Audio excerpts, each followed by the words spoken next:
Let's start with company update. Cool. So yeah, welcome everybody. I hear the 5090s now cost $5,000, so I don't know what we're gonna do about that. We might have to ask some tiny box buyers for more money, but we're getting caught up on our backlog of orders. I think this is the year that we have to focus on getting users. I think we have a huge. The more I play with these LLMs, the more I realize what an advantage having a small, simple code base is. For example, I have a Claude right now playing with trying to set the overdrive in the SMU.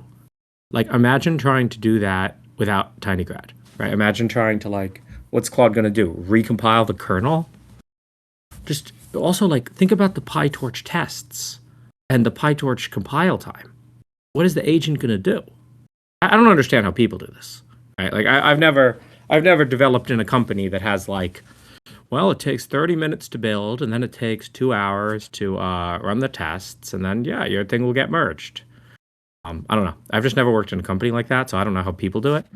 And I sure know agents can't do it. So I think we have a huge advantage, and I think this is the year we're finally going to start to get users. So we got to focus on users for tinygrad. Usability, releases, good error messages. A lot of this stuff becomes so cheap with LLM agents too. Think of how good we can make all the errors now. Again, not from the LLM agent can't make the errors good, but it can find every edge case. And then good errors for humans are good errors for agents, right? So if we have it output a good agent, a good error, tinygrad will be such a usable library for agents. So yeah, this is the year we get users. That's the company update. Tinygrad is going to have users and maybe even be 1.0 by the end of the year. I think 1.0 is doable. I think we can do it. Okay. I have a separate point down below because I spent my past week basically ask Cloud to clean every part of tinygrad, and I have mixed results from that. Okay. Not sure. Oh yeah. No, it has no taste. Oh, Claude has no taste. It's more than that. But Okay, but yeah, I'm curious to hear it. also, let's do a release this week. Oh yeah, we were going to do one last week, I think, but maybe today never is a happened. good day. Wait, you release? No, I thought we were planning on doing one last week, and then I don't think a release actually went out. No, it's fine. We can do it today. Okay, I'll tag one this week then. Okay. Great. New Year's release. New Year's release. What's the version? 0.11.1? 0.12? I think we bump it a major version. I think we haven't even released since Rangerify. Well, that's actually a good point. I don't know. Do people really care? No, but I think 12 is good. Okay, 12 it is. We have to pick something. Yeah, it's been 6 months since the last release. Yeah. Great. Okay, 0.12. Sometime this week. Great. We can quickly discuss about planning in general for the company and the sprints. Yeah, I think that just, every 2 weeks, it'd be nice to have a Discord bot post something and then everybody just write up kind of their plan for the next 2 weeks. We mess around with stuff. For a while, we had this thing where people would give ratings to how well they did on the things, but that would all be done retroactively. So just kind of write up what you plan to get done in the next 2 weeks. And then maybe, we have the commit bot, then maybe just kind of check in and see if, but it's more of a check-in with yourself just to see how good of a job you did at planning for the next 2 weeks. Your ability to plan for 2 weeks is something that separates you from AI agents. There's not a single AI agent that has any ability to think on that time horizon. So, prove you're not a robot and, plan for 2 weeks. So yeah, just kind of post what you plan to get done in the next 2 weeks. And again, it's okay if it changes, but I want everyone here to do that, and I will do it as well. So yeah. You saw my example sprint. It doesn't have to be more than that. Just kind of a bunch of bullet points about what you plan to get done in the next 2 weeks. Anyone here has any question? Okay. Next, more concrete stuff for the auto assembly. Yeah, I think the DSL is kind of fun, right? I saw Coslin, I saw you working on an RDNA4 assembly kernel. I have one. I re-implemented the seb matmul thing in the Python DSL. It's so much nicer than actually coding assembly for several reasons. Because, well, first off, you get syntax highlighting, like tab completion, right? I haven't seen an assembly that has tab completion. I mean, it's kind of just like we don't have good. I call it an IDE. Like the thing that I refer to it in the README is an IDE for assembly, because like it's terrible to like how are you supposed to know what all the instructions are? I'm sure there's like IDEs that can do it, but like not VS Code and stuff. So just like the infrastructure around assembly is really bad. The other thing that this lets you do is give registers semantic names. It also type checks for you. The type checking can be better, but when you run it, when it constructs the thing, if the thing can't be constructed, if you put like an S register where you should have put a V register, or if you have a immediate that's out of range, it'll give you an error. And yeah, sure, an assembler is going to do that too, but I find the Python errors a lot more readable than any assembly errors. So yeah, you guys can check out that PR. That's kind of the shining example of the new ASM DSL. Oh, and of course you can use for loops. Like you can use normal Python for loops to just compare the readability of that to the stock assembly thing. Like this one, you actually can like have some confidence changing, whereas a stock assembly you kind of can't. So I want to get that stuff actually merged into Tinygrad master. It'll be small. It should be about 500 lines total. It's a class that all those instructions inherit from, and then it's all of that stuff is auto-generated from the AMD PDFs. So I have a PDF parser that goes in, and it's just generates a bunch of Python. So yeah, and then the whole rest of it too. I have an emulator. It's nice to do like all these things kind of in parallel because they all kind of check each other. So I have an emulator. I have a thing that compiles and decompiles from the LLVM assembly strings. I don't think I ever want to merge that into master, but that's very good for testing. I think that our syntax is a lot nicer than the LLVM syntax. In some, I'm missing a few things, but with a few more cleanups, I think it's just so much more readable than like strings. Strings are terrible. Like all the renderers that use strings, concatenating strings together. Nothing should ever concatenate strings together. You should go right to bytecode. So yeah, that's the assembly DSL. I'm more and more excited about it the more I think about it. I'm like, this is just like a side project. I should really be working on core Tinygrad. But I think that this is a really important piece of Tinygrad because it's the last dependency that Tinygrad has. We talk about how Tinygrad has no dependencies, but in reality, if you don't have LLVM, all you can do is use the Python backend, LLVM or Mesa or WebGPU. But yeah, those are all. I guess Mesa is not based on LLVM, but it's all kind of LLVM. So yeah, this is the truth of just the machine code that goes into the GPU. Yeah, and I'm outperforming. So in terms of really high performance kernels, there's that SebV FP32 gem. We're outperforming it by 5% with this one, just by cleaning things up, and a lot of it just comes from the syntax being clearer. Once you have clear syntax, you're like, oh, this register actually isn't used. Yeah, so you can just like clean things up. Yeah, that's the assembly project, and that's what we'll be working on for the next 2 weeks. I have a bunch of stuff in the sprints.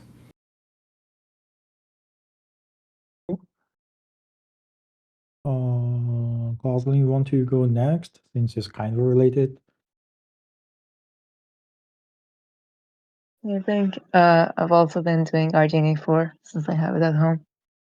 I needed some tiny stuff changes to main DSL.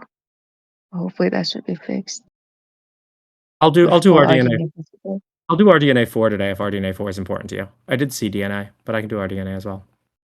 The RDNA4 is just generated and not tested, but I can make sure it's starts to be tested. Yeah, thanks. The changes were super small, but in general, like I found that so I did fast gems for CDNA, RDNA3, and RDNA4. This one's the first one that fits Claude context. Like Claude can actually read it and change the code. Well, so yeah, I About- mean, Yeah. Oh, go ahead. It's about 700 lines of Python with for loops and stuff, and it gets around 70% on my machine.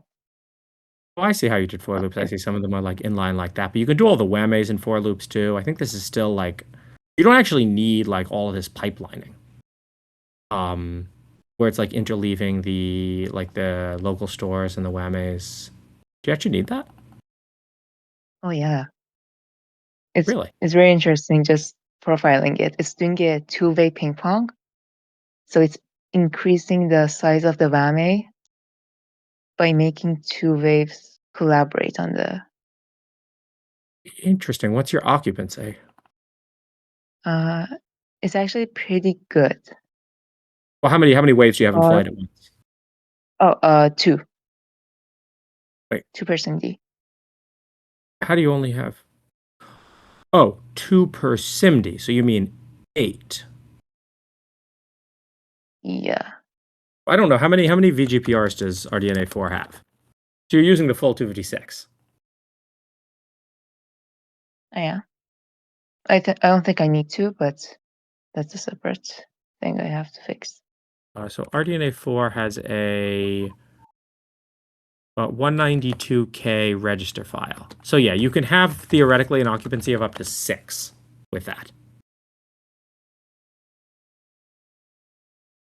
But do you know what I mean by occupancy? Number of waves that are scheduled on the same day. Yeah, number of waves that are like in flight at the same time. So you should be getting 6, not 2, right?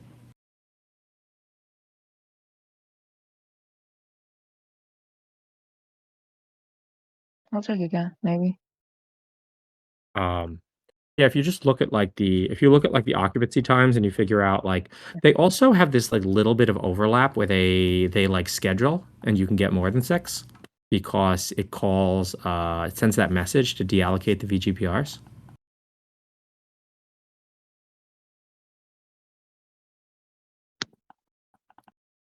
But yeah, I like the is it using the SQTT rock stuff?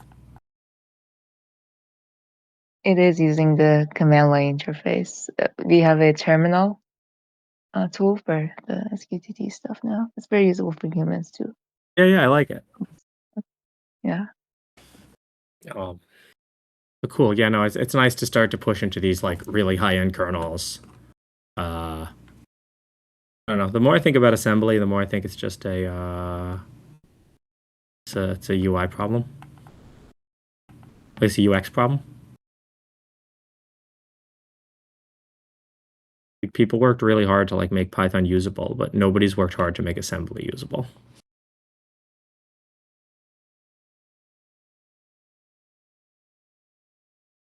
Yeah, I found like still Claude tends to change stuff that don't really actually change performance that much. So it's that tooling problem that's even the other one can't really solve.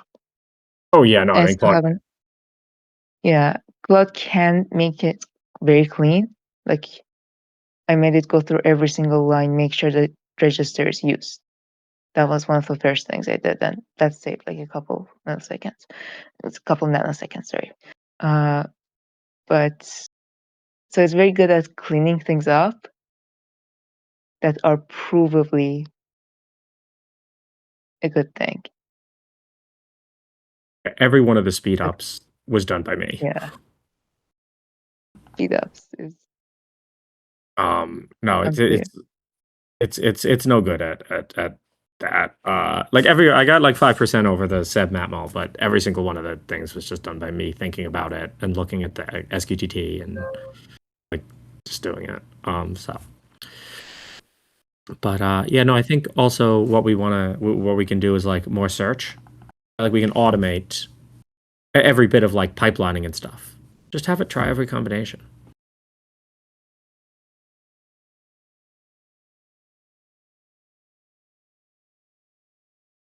like parameterize it. Like, I don't know if the load WAMA interleaving in your kernel is absolutely right. Yeah, if this can be, I think this can be a lot more for loops too. It can be a lot more Thunder Kittens. Like the idea is the tile layouts and the indexing, Yeah. You see how it kind of meets in swapping the the middle? layouts. See how Yeah, it you kind of have the meets in the middle with vperm. bracket? Yeah. What's vperm? Vperm, you look at it, and it's a bunch of vperms. So basically, like the kernel is a bunch of LDS stores and then permutes the VGPRs and then WAMAs. So vperm is like Thunder Kittens calls it swap layout. Yeah. You change the layout of the LDS to something WAMAs can do. Permuted, basically. Cool. Yeah. Now I think we see where all the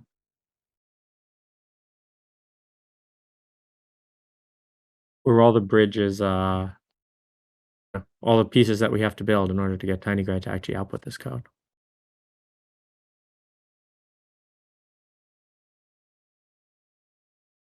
How fast is our gem on I guess you're doing RDNA4 now, not CDNA. CDNA is still the same 1.3 petaflops. I have not touched that code because I can't read it yet. Got It's text. Well, Yeah. yeah, I'll merge the CDNA assembler now. I think let's get fast gems into our training loop. In Tensor. Yeah. Yeah, I'll try. Cool. I think after this, I can start reasoning about the loop dimensions and how they deal with the different strides. Yeah, this is great. We can that's full for like those things. We can just entirely just lower to assembly right there from the gem. Oh, you mentioned that. I also added support for Tensor custom kernel to take assembly, like take source code. So if you return an offset program, it will just use that. I mean, we should also just take the raw binary too. You I'm gonna could work. compile it, but you would I'm have gonna to open work it on up. that. Like right now, we have this DSL, and then we transform the DSL into strings, and then LLVM transforms the strings into machine code. But all the DSL instructions have just 2 bytes on them. They can just go right to bytes. Oh yeah. You can just put the elf together. Well, why do we even need to put an elf together? We probably do want Try to put an elf. revisit it We a little probably do bit. want to put an elf together, but just for compatibility reasons. But we don't have to. Yeah, we need the. Actually, you want to work on that? You want to do Microphoning visit the opposite of elf? the off stuff elf. Just take the struct in. Yeah, I mean that sounds like. Yeah, I mean it'd be nice to just yeah. If you're just you can add that to program as well. So then we can go fully from just write things in our DSL, and then I'll go right to the actual GPU. As you read your mu.py make the code shine, it looks really pretty. I wish Thank you. mu looked like that. Thank you. Yeah. I mean, .py is getting good. We have more to do on it too, but yeah, right. Like it turns out to be so simple. It's I think less than 200 lines, and it is correct. It's more correct than Remu. However, it's 100x slower than Remu. Rest. But I think I can get that down to 10x, and then I think yeah, and we have a Python emulator. Yeah, I'll keep mu in my low corner. Well, we'll keep Remu up there for the compare emulator test. That's kind of the best test to quickly find bugs. Oh, and Remu is more correct than I tried the real one. I tried Navisim. Remu is more correct than Navisim. Oh, in what way? Oh, Navisim just has many instructions implemented incorrectly. Oh, okay. I wrote like a thing to compare all three emulators, and there's many where mine and Remu match. Mine, Remu, and the hardware match. Actually, I wrote tests to really compare to the hardware, and Navisim's just wrong. Okay. Oh, mean- and then the other thing that I'm really excited about is cycle accurate emulation. It's hard. RDNA 3 is very complicated as a microarchitecture. There's caching Oh, on their absolutely. registers. Absolutely. There's banking on the registers. They're banked and they're cached, yes. And the caches are cached based on which source port you read it from. There's 3 source ports. Yeah, whatever. Details. But cool. Yeah, but I'm glad you like the ASM DSL. I think this is a good direction to go in, and then just improve usability of that. Like make it really easy from outside of TinyGrad, right? Your stuff shouldn't be special to inside TinyGrad. It should be really easy for a user to write a fully assembly kernel and just kind of inline that with tensors and have it work.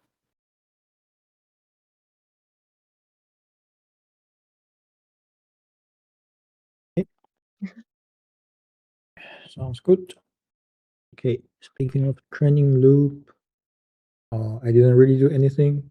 So, Wasbury, you have any update for Flash Attention? Or I know you're Yes. at CES this week, so anything I can help, I can also help. It's mainly just this JIT bug. So I It's had very 2 annoying to issues. track down. One was the numerical NAND issue, and another is the device mismatch for multi-device. Yes, so there's 2 bugs left. It is the JIT bug, which causes the NAN. If you get rid of JIT, it trains fine. And then Okay. just the multi-device one. You want me to work on? I don't know if I can work on the JIT one, but I can look into the device. Yeah, I Do will you do know the what JIT one. issue If you want to might look be? at multi-device, Okay. Do you know what the issue might be? Where I would look. for multi-device, I took a quick look at it. I think probably the LVEC is not sharded properly. Okay, I will look. But the JIT issue is very strange because the kernels, we get a cache hit. Like schedule cache does hit. And then something else is wrong in JIT. Oh, so another thing that I don't have a good solution now is in Tensor.py or in general, we support some functions that is not jittable because it calls item somewhere. We currently allow those in Tensor.py, and we just kind of need to be mindful that don't use those if you want to use JIT, which is kind of annoying. I don't know if George, you have any idea on this. Well, so I mean, we could disallow realization in the JIT. Or at least not realization, but copy out. Like what I would probably do is, I think this is mostly a UX issue, and you want to add an assert if it ever tries to like access any bytes from any tensors. You can do copy to different devices, all that's fine. But yeah, if it actually calls item, the problem is that it's doing that it's like calling like NumPy or 2data or something. Yeah. So just add an So, assert there. That's pretty good. I don't think this is an issue, but this is just generally because I was reading Tensor, and we have probably at least like 3 functions that has this. So we at least want to make the error like explicit and clear. Yeah. Okay, so legit issue.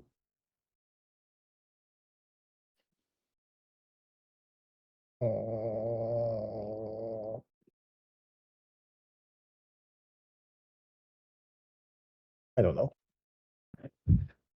I mean, Can what I would can really, can we what I make would, the code round on like non-MI device? No, but I've moved over to MI300 and I've been testing on that. And it has the same NAND issue? Yes. Okay. MI300 and MI350 are almost identical. Yeah. Do you know if it has the issue if you just run forward? No, just forward is fine. Great. I've tested llama eval already, and llama eval runs fine. I see. Okay, let's discuss this separately. I don't think we can get anything meaningful in this meeting, but I really want to get something started, right? Yeah, should have something this week. I want to talk a little about the JIT in general. I'd be really happy if, like, part of the problem with me just like rewriting it is I'll just deliver another thing that's like not comprehensible and has a bunch of, random foot guns and stuff. I mean, yeah, I think that probably instead of rewriting the JIT, what we want to do is just add more assertions to the JIT. Yeah, I think that's a good start. Because the only real way we improve these, I think Torch compile may have a similar issue, Jax compile has similar issue. These are like usability errors that only when people start to use it and use it more extensively will find. It's very Yeah. hard to design these upfront correctly. So I think I already find like the issue when I was implemented gradient accumulation in BERT that I would just walk around. So yeah, what- adding more asserts here to start. An assert that should kind of get everything is if you add another step. So right now we run the JIT for like 3 steps. If you add one more step and then have it assert that step captures the exact same schedule cache, then I think that assert will catch a lot of bugs with the JIT. Yeah, I saw what Perry said, the schedule cache hit for his case. Well, I know. Then this is a different bug, but I'm saying that like a lot of the generic bugs, like all of the gradient Yeah. accumulation bugs, would have been caught by this. So we there's can that. Yeah, we can have a debug flag or something that just does that. And then the other, I think we could just do it by default. Just one more step. It's already weird enough. Okay. Then the other thing that we could do is the other thing that everyone complains about the JIT is output copies. The outputs don't change. That's just fixable. Just have it make a copy. Like, who cares? Sure. I think there are more issues to that, but yeah. If you have it make a copy and just make a new one.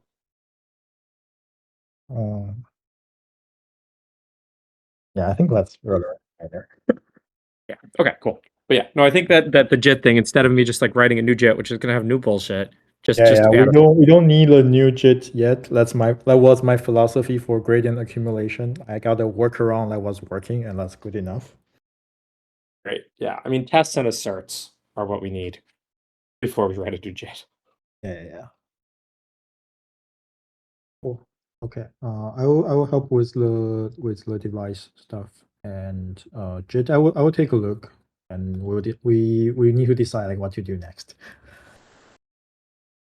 Okay. Next is, so I use Cloud to clean many of stuff. I'm reading through my PRs from last week. Also, I enable the ignore OOB, the Z3 check on CI only, so it's still default to false because I don't want it to causing issues. But on CI and in test, everything is fine. I think Cloud fix a small issue. So these are easy. So what I found is, so first I fix all the tests to run locally and run locally fast. I think I can run through all the tests within a minute using parallel. So that was important. I think it's important to have some loop that can like run fast, do stuff. Yeah, so you posted the tweet. Yeah, totally agree. Yeah. Also fix the hypothesis. So I think another a thing I found like Cloud does more diligently than me is say the hypothesis issue. It just go through the hypothesis source code and profile each bit of that and find out why it's so slow. And the stupid part is initially it suggests a workaround to, I don't know, change the hypothesis internal, and that was great. Then I asked, can you try updating the hypothesis version to see if it's fixed? Then they update it and it's fixed, so that's great. So sometimes it will try too hard. Then I fix. So another thing I did is I tried to use Cloud to comment out every rewriting rules and see if the test still pass. And I specifically test. I test Metal because I'm working on Mac. Then Web GPU because I know there are Web GPU specific rules, and AOLVM for similar reasons. So that was pretty useful. I found several rules that by commenting out. Also, I teach Cloud how to run process replay locally. That was also kind of useful. So you can basically commenting out rules and run process replay to making sure things are correct. I deleted a bunch of rules. Oh, I also asked Cloud to read through the git diff to find the initial commit and make a judgment call to see if it's just oversight or it's actually useful. I don't know if that's any useful, but that's what it did. So I end up deleting a bunch of rules that by inspection I cannot tell it's doing anything. So that was also, that's the better part. Then what else did I do? Oh, then I asked Cloud to look into the OpenPilot, the driver vision model with debug equals to 4.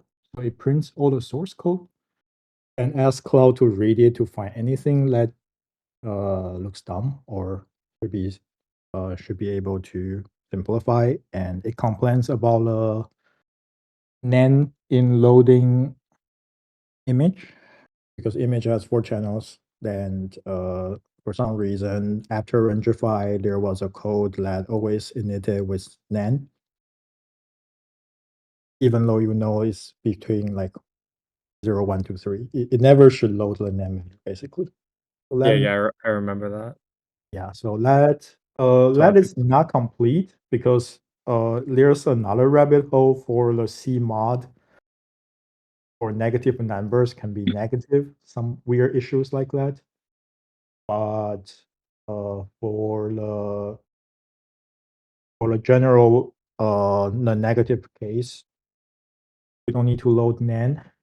So that's kind of a 0.3 seconds faster for OpenPilot. Consider that a win. It's that much? Wow. It's a lot of NAND. I think Cloud counts like 200, something like that. That should only happen when the load isn't 4-byte aligned. I think even so, the image local, even if it was, it still does that. I don't know. I mean, the diff looks pretty clean, so. Yeah, no, I mean, I read that. I read the PR when that went in too, and yeah, but I thought that was like such like a fallback path that it never happens. It only happens in like 1 or 2 of the kernels. I'm shocked that that's happening more. So I know we have a plan to remove image Dtype altogether. So this is just to make that task more difficult. Yeah, I don't know, but I think we still kind of like need this. But again, I really thought that like, because I wrote that code and I was like, oh, this is never actually going to happen, right? Like I just wrote the code to like save lines, but I wrote the code to do the NAND thing to save lines, but Yeah. like, yeah, it's fine. I think here my conclusion is debug equals to 4 is really good. Or I mean, it was already good for me to debug kernel and find performance. It's even better for like agents to do that. Or maybe down the line we will have like assembly and very good emulators and things like that. But it's a very good interface. yeah. I mean, yeah. This is What is the fact that you less can see all good? the kernels. Yeah, what is less good is to tracing all the rewriting rules. And this clause really struggle. So the idea is, can we combine certain rewriting rules or basically because we have a lot of different stages or steps of like bigger groups of rewrites, and I want to understand if it's possible for it to try. Maybe this is just very hard to brute force, but for now it's very hard for it to read through like this -1, -2 stuff and tracing through the rewriting rules. Fact rewrite status was really useful to delete like rules that never hit because it's like binary and it's very easy to read. But tracing a rewrite and understand the kind of the interaction between rules is very hard. I don't know how to correctly pull that in context or prompt in to do so. So that was all the simplification or merge rules I need to do manually. And I can do that because I know that's right. Yeah, I mean, the question is this a like display problem or is this a fundamental problem? I think it's a display problem similar to I always have complained that it is very hard to use.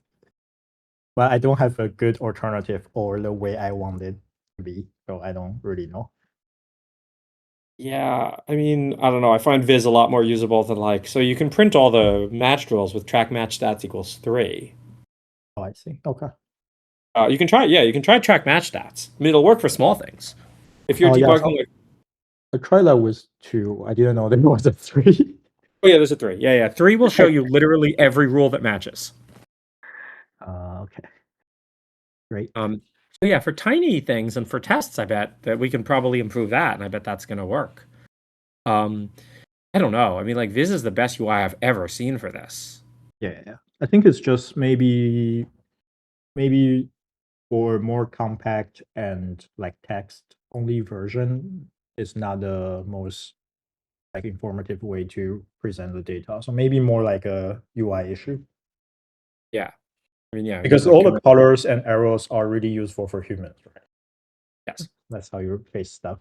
But debug equals to 4 or 2 is very useful because it's like linear and text only.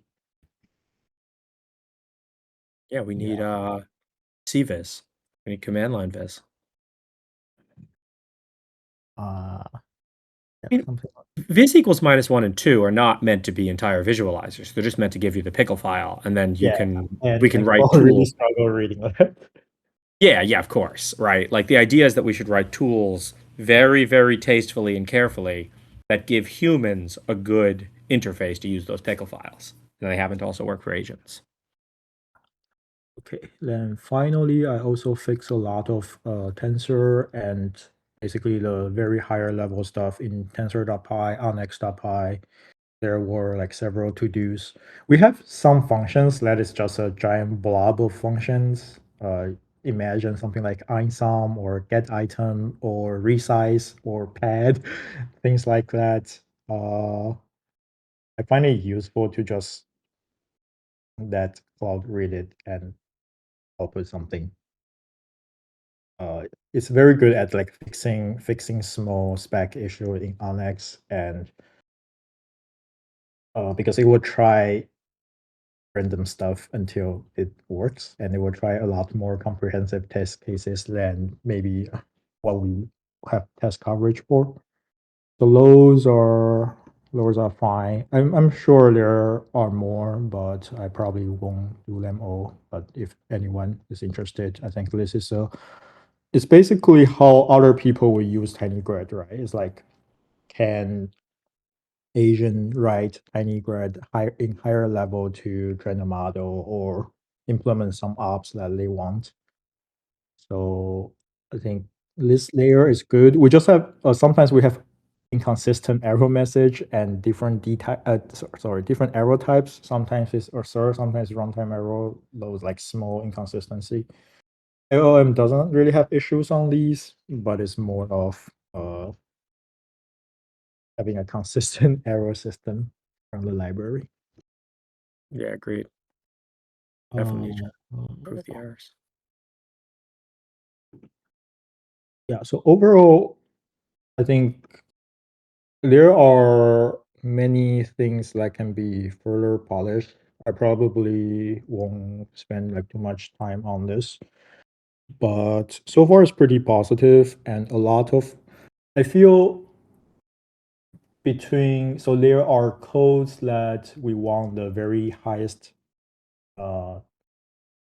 quality code with quality. And I know currently Tinygrad several pieces doesn't really hit that. And there are pieces of code that LLM can read. And I feel that's the bar. There are pieces of code, even though we cannot really polish it to the perfect level, making it LLM readable is probably already a very good improvement. That was my current standard. Definitely finds very subtle bugs. We have the 0 and the -0 bug. Oh, yes.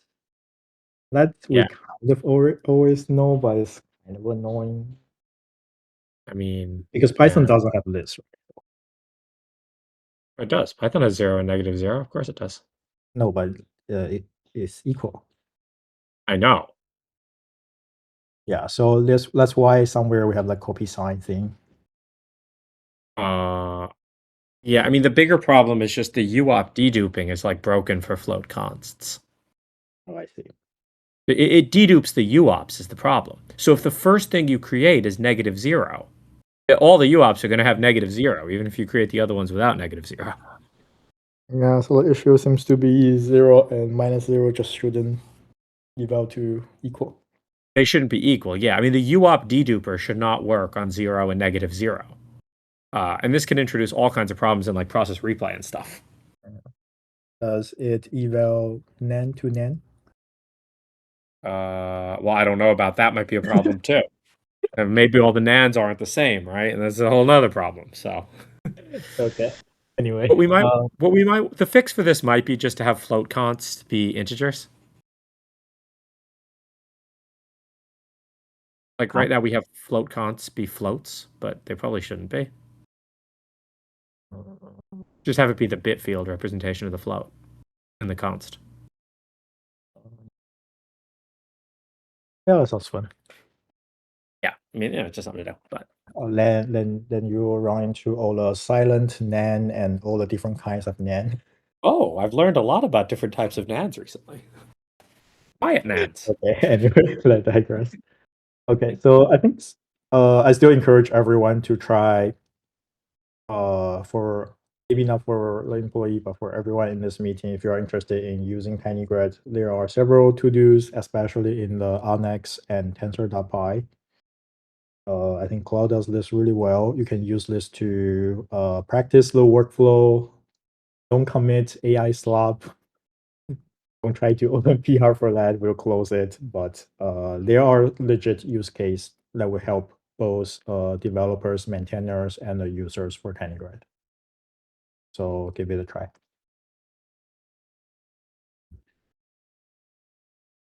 Okay. Next, drivers.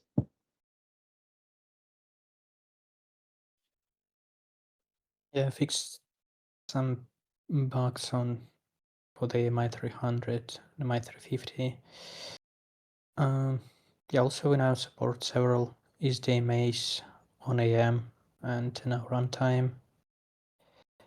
And actually the all reduce for on a MI300 is about 95 gigabyte a second right now. So the theoretical maximum is for the all reduce is 150.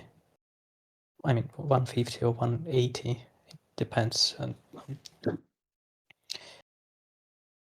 Why So yeah, 150 or 180? I mean, actually that depends. So no, actually, I mean it depends on the slowest link. So they're not equal because we need to wait for all links. It's Oh, it's about yeah. How do you get 150 or 180? So I mean, in theory, these links are 64 gigabyte a second each link to like from one GPU to all other different 7 GPUs. But in practice, I've seen like 45, and actually the same things stated in the AMD docs. So like the practical speed is 45 gigabyte a second. What speed does So Rickle for get? one,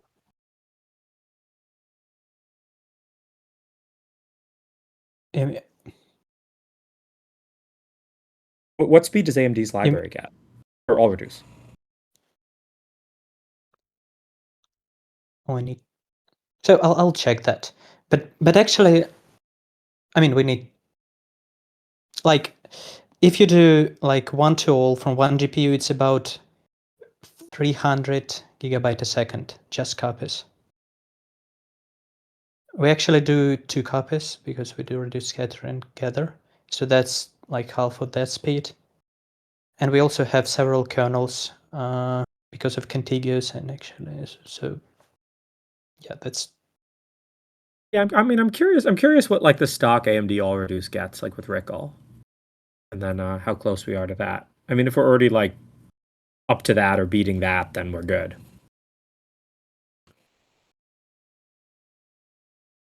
Yeah, okay, I'll measure that. Cool. Two other driver things. One is Mac without SIP.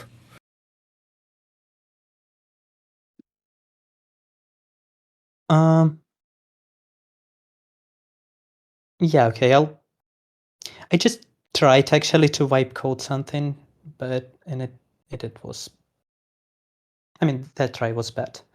Yeah, But actually, because you need sudo still, at least to like to do forward port on macOS, I think. Need sudo? Why? So to forward port from one P to another one. Oh. Mm. How much code is it to just have a shim process? We put things through the shim process. Like instead of forwarding the port, what if we just share the memory?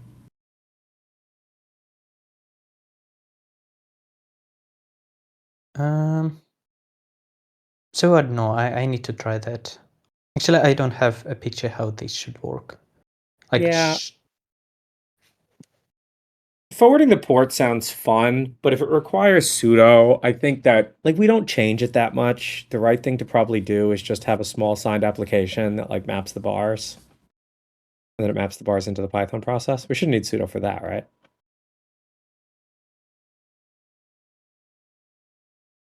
I don't know.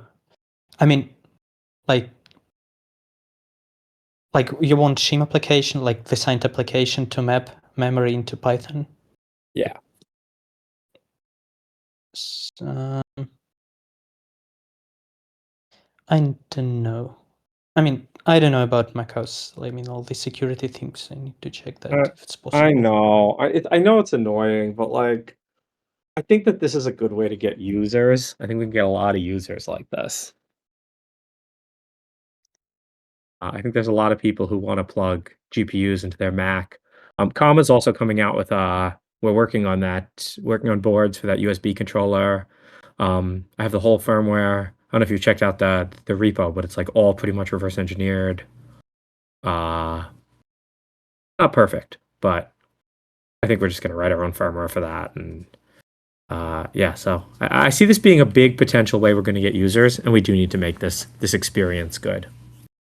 I know the Apple security stuff sucks, but we should also just do it in a way that's like, even if it requires a shim application that does the mapping, like we should do it using stable APIs. The port thing's cool, but I think that especially if it requires sudo, I mean, it'll require sudo, and then in the next update, it'll just be blocked entirely.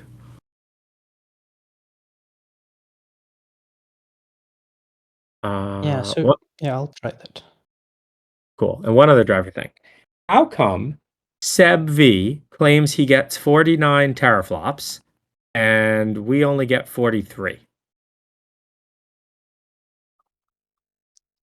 Yeah, I've seen that. I know. I need to look into that. Because actually, AM sometimes, so it matches or sometimes outperforms AMD GPU. Are we enabling like overdrive or enabling boost clocks? I mean, we said the highest clock which SMU reports to us. Yeah, but I think so that's like the base clock, but then there's also like a boost clock and there's an overdrive. Yeah. Yeah, I've seen something like that. I mean, some overdrive tables. Yeah, I can take a look into that. We probably don't want overdrive. At least the GPU stock aren't overdriven.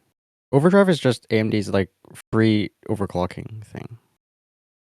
Like you can just freely adjust the voltages in the clocks. Interesting. But that's not what they ship with. Yeah, I wonder what the stock driver does.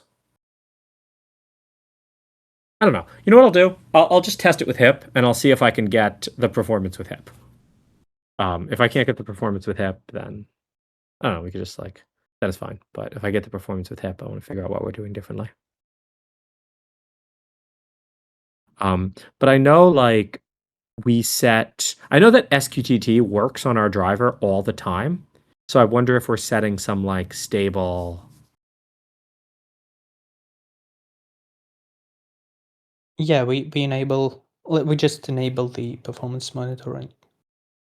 I see, but so usually to use performance monitoring on my AMD GPU computer, I have to set stable SID in the power whatever. Yeah, because actually we have fixed clock for GFAX in AM. We have a fixed Yeah. clock. Yeah. So how do we make it have a boost clock?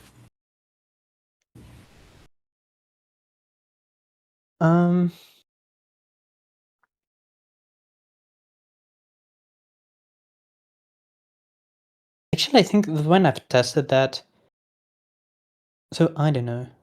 I mean, yeah, I'll check that, but I think when I've tested that, actually this clock was the highest one AMD GPU ever chosen. Not a big deal. Lowest priority thing. Yeah, and actually for the SDMA, like no SDMA for AMD, actually I got some PR working, but I don't know, like the current implementation just in HCQ there is some logic to generate a kernel, so just to do copy. So that's currently located in HCQ. I don't know. I wish it was somewhere in a more high level, but Yeah. I don't see any way to implement this easily right now. I mean, basically because we do copies in HCQ is that we have several mapped. We have like mapped addresses to both CPU and GPU, so that works fine. And we kind of want to use them since that's the only way we can copy like memory views from copy in or copy out to the GPU.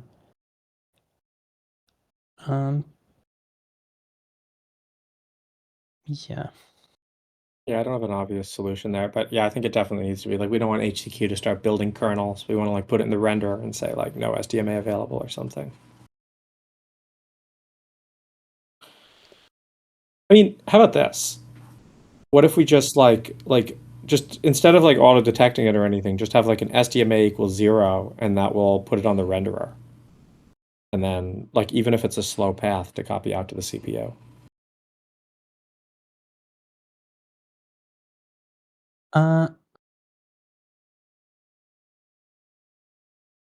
I mean, the problem is that, I mean, like currently we just in copy in and copy out we have memory views, and so because of different size of these copies, there are different kernels to do the copies, and I mean, either we would have like some additional allocation on this SDMI equals 0 path, because the problem is that this memory view is not mapped to the AMD GPU, and I cannot simply like implement this in realize.py because I mean, it would simply pass the memory view to the program.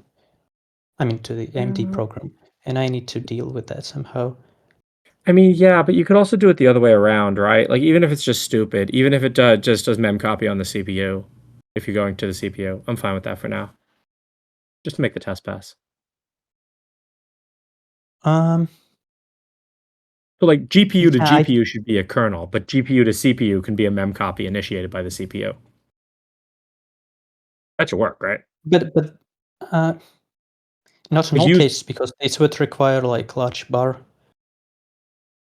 oh, yeah, but we require a large bar, right? Mm, no, because on like on macOS, we don't have large bar, and that would be really slow on USB as well.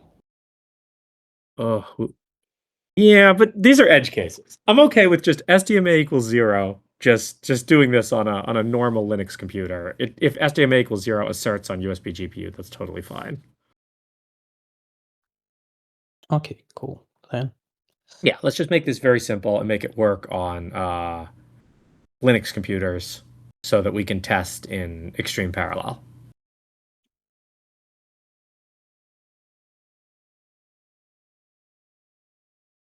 And yeah, we can even just assert if this, we can assert on small bar. This is just assert. Simple. Small bar needs SDMA.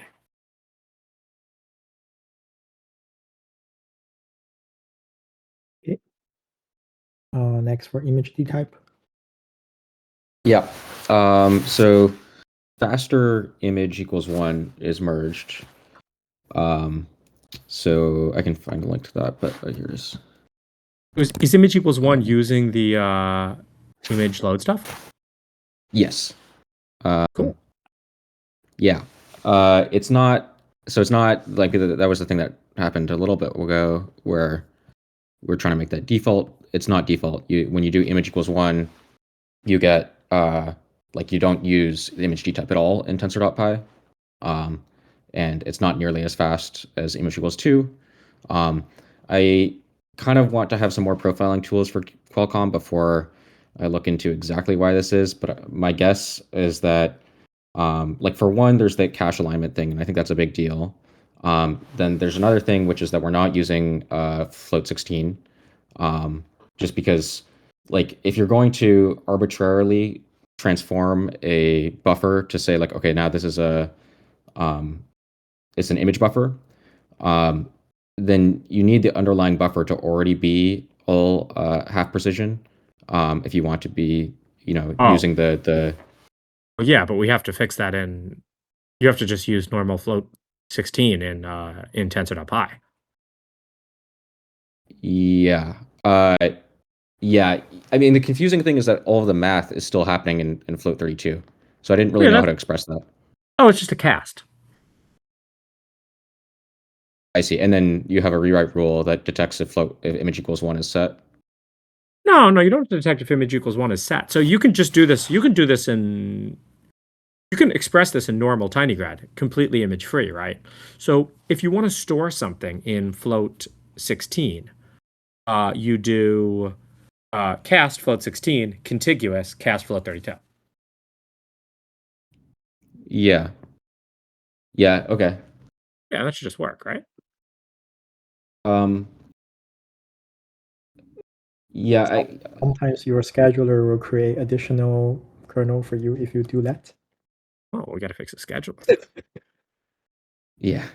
Yeah, that may have been the 2 extra kernels that we were running into. Although those, for whatever reason, this didn't actually seem to make a big difference in the overall runtime. Yeah. So I see now you're at 34 milliseconds with Yes. image equals 1 and 16.6 with image equals 2. So yeah, I mean we have to get the float 16 thing working. Without float 16, it's never going to be fast. But yeah, you should just like, It's even slower. Oh, sorry. yeah, if you just do the normal, just make sure you do the only thing that has to be done in float 32 is the accumulation. Yeah. Okay. Yeah. So I bet that can be done, and you're probably right that you can do that in tensor.py. Of course. I mean, we already do this. This is how the BERT trainer works too. Okay, I'll take a look at that then. I think there has to be some sort of rewrite rule though, because like you need to be able to express the fact that the loads are doing this automatically for you, right? Like you otherwise. Is that Oh, well, right? yeah. Or will Yeah. the- So the fusion of the load and the cast has to be a rewrite rule. Yeah. Okay. But- Bird is doing this the other way around. We have the do you weights in flow 32 and mass in flow 16, but similar. Oh. Okay. Well, okay.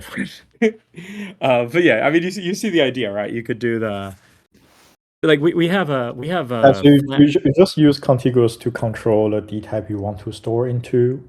And when you cast it back to flow 32, scheduler might have rules that does weird thing, and that's similar to the expand thing that we always want to fix. Yeah. You shouldn't actually even really need contiguous.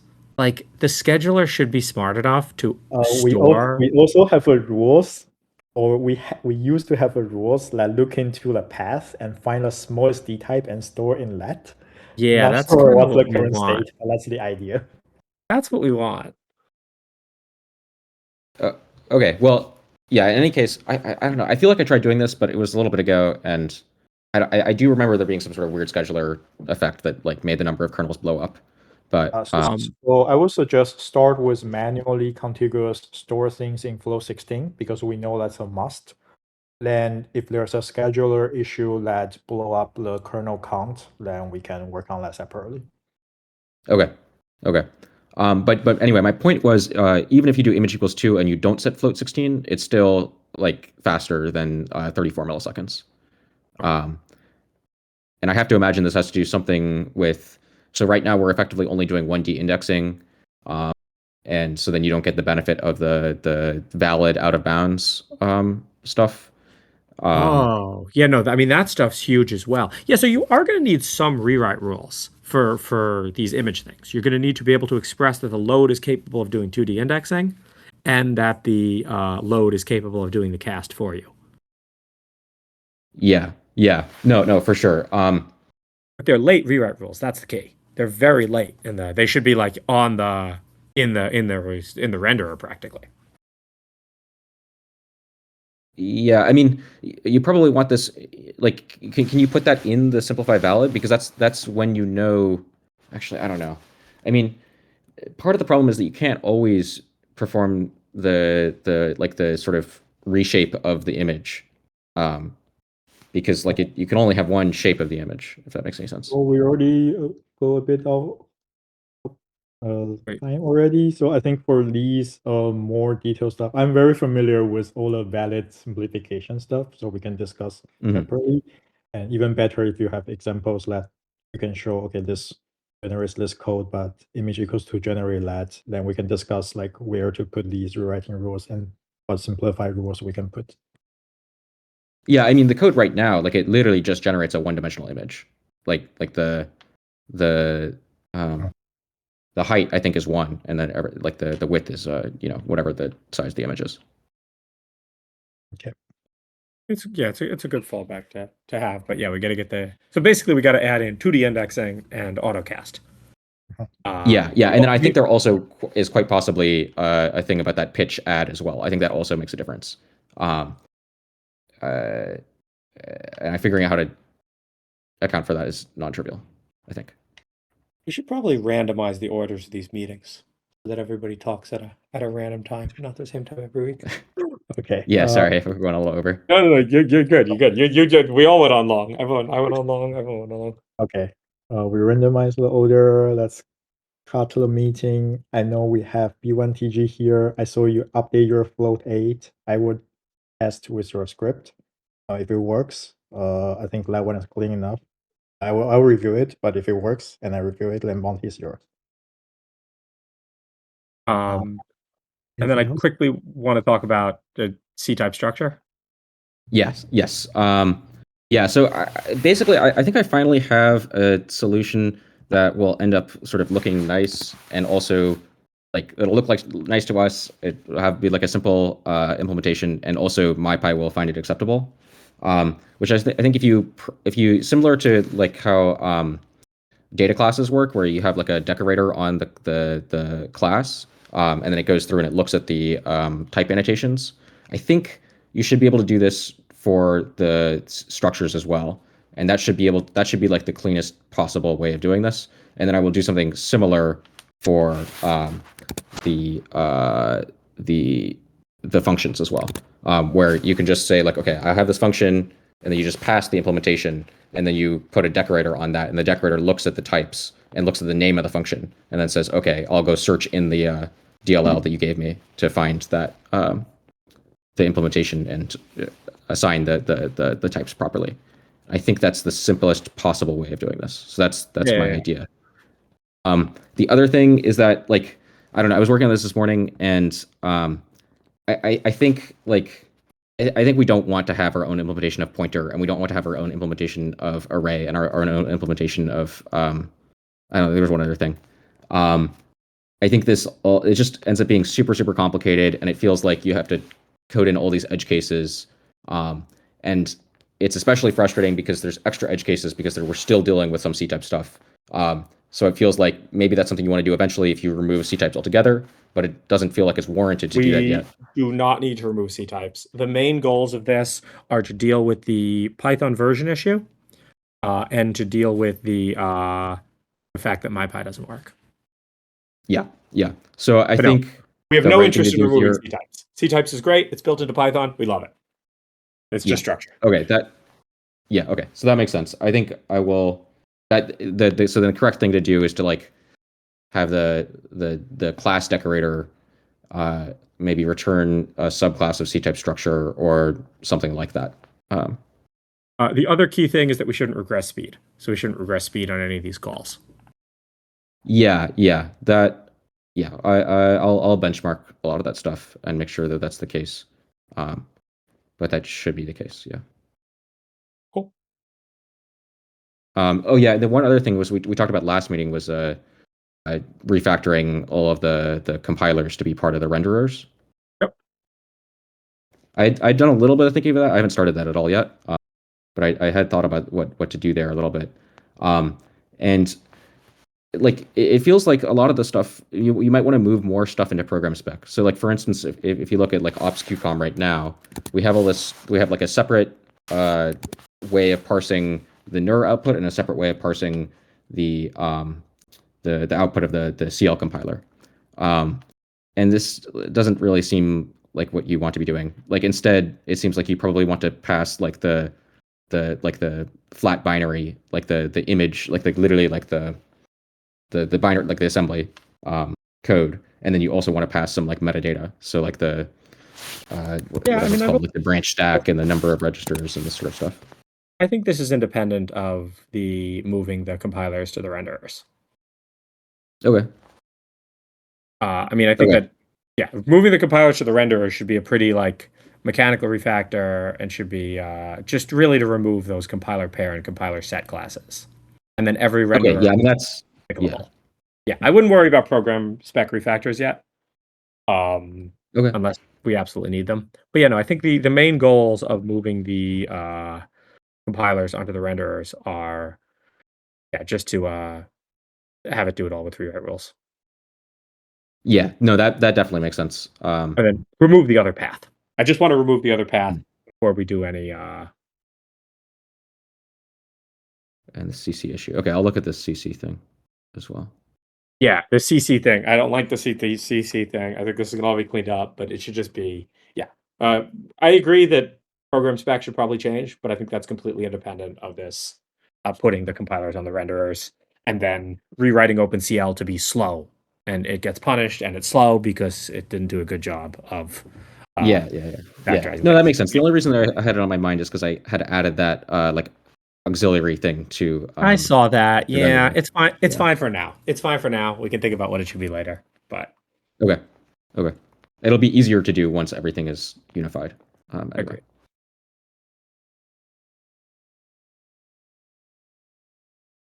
Cool.